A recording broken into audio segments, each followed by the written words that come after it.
This week's Torah portion has a very famous verse in it. It's the verse that is on the Liberty Bell that says, "Proclaim freedom throughout the land for all its inhabitants." It discusses in this week's Torah portion the law of releasing servants from servitude during the Jubilee year.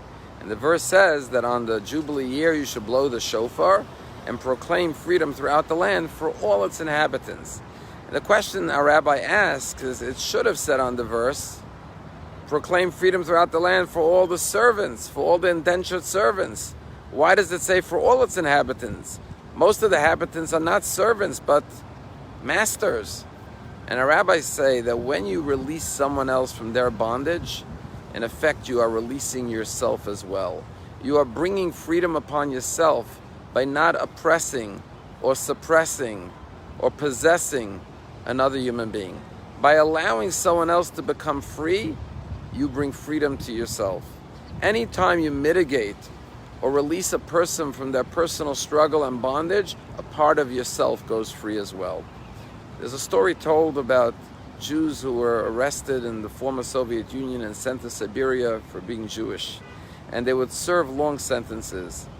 And one time, the KGB officer called two particular Jews into the offices and said, after serving here for 10 years, you're free to go today.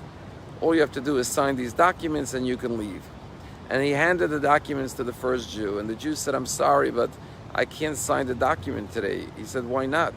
I'm telling you, you can go free. And he responded by saying, well, today is Shabbat and I can't sign documents on Shabbat. And the KGB officer said, I can't believe this. I'm telling you, you could go free and you will not sign the document. And he said, no, because the only way you could violate Shabbat is if it's a danger to your life. And my life is not in danger. I could stay in prison another day. At that point, the KGB officer put away the papers and said to the two Jews, well, I guess I'll call you back tomorrow then. And at that point, the first Jew said, no, give me my friend's papers. I'll sign for him. And he said, but you just said you can't sign on Shabbat. He said, well, Jewish law only allows you to sign documents if it's to save a life. I know I could survive another day here in Siberia, but I'm not sure about my friend. Maybe he can't. And so since there's a question of saving a life, I'm allowed to sign for him. I will sign for him. And the KGB officer, who was not a friend of the Jews, heard this. He was so impressed and inspired by the selflessness of this Jew that he wouldn't sign for himself, but he'll sign for his fellow Jew. He said, you know what, I'll sign the release documents for both of you, and you can both go free today.